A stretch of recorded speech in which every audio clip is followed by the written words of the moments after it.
Assalamualaikum warahmatullahi wabarakatuh. Jadi pada kesempatan kali ini saya akan memaparkan materi tentang etika politik Pancasila. Sebelum saya memaparkan materi, izinkan saya terlebih dahulu untuk memperkenalkan diri. Sebelumnya, perkenalkan nama saya Miftah Hujana dengan nomor NIM 0102 1182 1260 13. Saya mahasiswa Universitas Sriwijaya pada Prodi Ekonomi Pembangunan tahun angkatan 2021 pada mata kuliah Pancasila kelas A Indralaya. Nah, jadi langsung saja kita ke definisi Pancasila. Pancasila adalah suatu ideologi dan dasar negara Indonesia yang menjadi landasan dari segala keputusan bangsa dan mencerminkan kepribadian bangsa Indonesia. Dengan kata lain, Pancasila adalah dasar dalam mengatur kepemerintahan negara Indonesia yang mengutamakan semua komponen di seluruh wilayah Indonesia. Namun, secara etimologi, kata Pancasila berasal dari bahasa Sanskerta India atau kata Brahmana, yaitu kata panca yang artinya 5 dan sila yang artinya dasar, sehingga arti Pancasila secara harfiah adalah 5 dasar. Berikut adalah bunyi Pancasila. Yang pertama, ketuhanan yang Maha Esa. Yang kedua, kemanusiaan yang adil dan beradab. Yang ketiga, persatuan Indonesia. Yang keempat, kerakyatan yang dipimpin oleh hikmat kebijaksanaan dalam permusyawaratan perwakilan. Yang kelima, keadilan sosial bagi seluruh rakyat Indonesia. Selanjutnya ada definisi etika. Etika berasal dari bahasa Yunani kuno yakni etikos, yang berarti timbul dari kebiasaan. Sedangkan pengertian etika menurut KBBI Kamus Besar Bahasa Indonesia adalah ilmu tentang apa yang baik dan apa yang buruk, dan tentang hak dan kewajiban moral atau akhlak.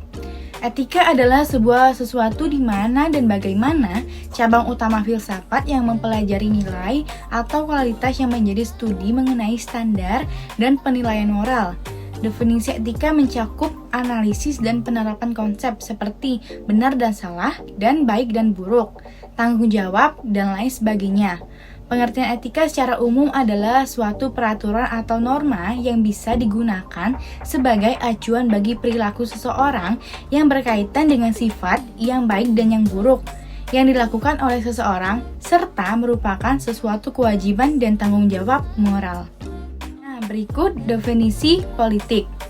Politik dalam bahasa Yunani adalah politika, dan dalam bahasa Arab adalah siasa, yang artinya dari, untuk, atau yang berkaitan dengan warga negara adalah proses pembentukan dan pembagian kekuasaan dalam masyarakat, yang antara lain berwujud proses pembuatan keputusan, khususnya dalam negara. Pengertian ini merupakan upaya penggabungan antara berbagai divisi yang berbeda mengenai hakikat politik yang dikenal dalam ilmu politik. Politik adalah seni dan ilmu untuk meraih kekuasaan secara konstitusional maupun non-konstitusional. Dalam konteks memahami politik, perlu dipahami beberapa kuncinya, antara lain kekuasaan politik, legitimasi politik, sistem politik, perilaku politik, partisipasi politik, proses politik, dan juga tidak kalah pentingnya untuk mengetahui seluk-beluk tentang partai politik. Nah, berikut adalah definisi etika politik Indonesia. Setelah penjelasan kedua poin di atas, maka tibalah pada intisari pentingnya, yaitu etika politik. Secara substantif, pengertian etika politik tidak dapat dipisahkan dengan subjek sebagai perilaku politik, yakni manusia. Oleh karena itu, etika politik berkaitan erat dengan bidang pembahasan moral. Hal ini berdasarkan kenyataan bahwa pengertian moral senantiasa menunjuk kepada manusia sebagai subjek etika. Dapat disimpulkan bahwa dalam hubungannya dengan masyarakat, bangsa maupun negara, etika politik tetap meletakkan dasar fundamental manusia sebagai manusia. Dasar ini lebih meneguhkan akar etika politik bahwa kebaikan senantiasa didasarkan kepada hakikat manusia sebagai makhluk beradab dan perbudayaan. Berdasarkan suatu kenyataan bahwa masyarakat, bangsa maupun negara bisa berkembang ke arah keadaan yang tidak baik dalam arti moral. Misalnya suatu negara yang dikuasai oleh penguasa atau rezim yang otoriter. Dalam suatu masyarakat, negara yang demikian ini, maka seseorang lebih baik secara moral kemanusiaan akan dipandang tidak baik menurut negara serta masyarakat. Nah, oleh karena itu, aktualisasi etika politik harus senantiasa mendasarkan kepada ukuran harkat dan martabat manusia sebagai manusia. Nah, berikut sumber etika politik secara historis, sosiologis, dan politis. Yang pertama, saya akan membahas sumber historis. Pada zaman Orde Lama, Pancasila sebagai sistem etika masih berbentuk sebagai philosophisch Grundlage atau Weltanschauung, yang artinya nilai-nilai moral Pancasila belum ditegaskan ke dalam sistem etika, tetapi nilai-nilai moral telah terdapat pandangan hidup masyarakat. Masyarakat dalam masa Orde Lama telah mengenal nilai-nilai kemandirian bangsa yang oleh Presiden Soekarno disebut dengan istilah berdikari atau berdiri di atas kaki pada zaman Orde Baru. Pancasila sebagai sistem etika disosialisasikan melalui penataraan P4, diinstitusionalkan ke dalam wadah BP7. Pada era reformasi, Pancasila sebagai sistem etika tenggelam dalam hiruk-pikuk perebutan kekuasaan yang menjerumuskan kepada pelanggaran etika politik. Salah satu bentuk pelanggaran etika politik adalah abuse of power, baik oleh penyelenggara negara di legislatif, eksekutif, maupun yudikatif. Penyalahgunaan kekuasaan atau kewenangan nilai yang menciptakan korupsi di berbagai kalangan penyelenggaraan negara sendiri. Nah, berikut adalah sumber sosiologis. Sumber sosiologis Pancasila sebagai sistem etika dapat ditemukan dalam masyarakat berbagai etnik di Indonesia. Misalnya, orang Minangkabau dalam bermusyawarah memakai prinsip bulat air oleh pembulu, bulat kata oleh mufakat. Masih banyak lagi mutiara kearifan lokal yang bertebaran di bumi Indonesia ini, sehingga memerlukan kepenelitian yang mendalam lagi. Nah, selanjutnya sumber politis.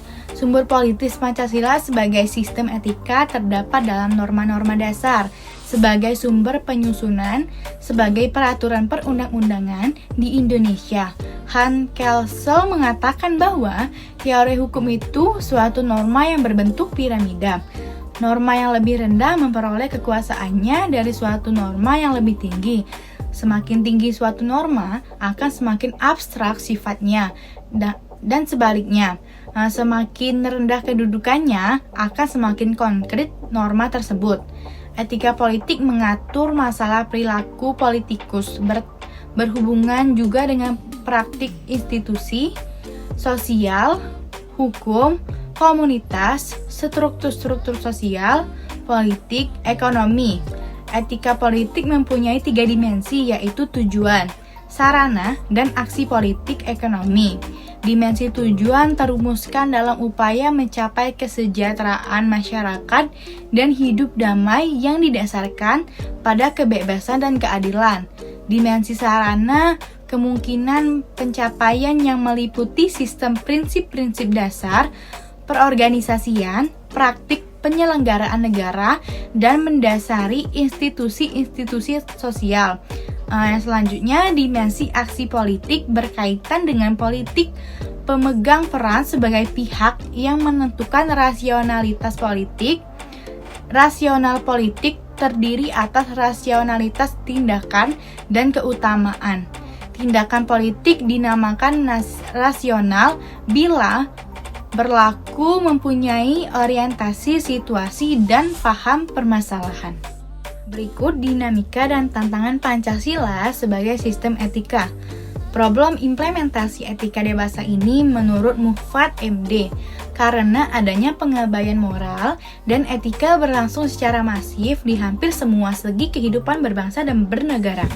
Etika mengalami proses marginalisasi secara serius. Sedemikian rupa pergeseran nilai akibat transaksi, informasi global, dan pola pikir pragmatis, materialisme telah berimbas pada peminggiran etika. Di pentas politik sudah lama tiarap. Di bidang pemerintahan, etika aparat pemerintahan semakin merosot.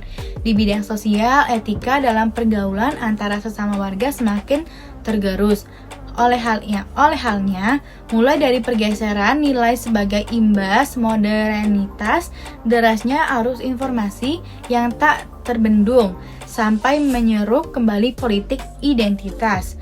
Di bidang hukum, yang terjadi sekarang adalah hukum dibuat dan ditegaskan tanpa bertumpu pada etika, moral, dan hati nurani, sehingga menjauhi rasa keadilan.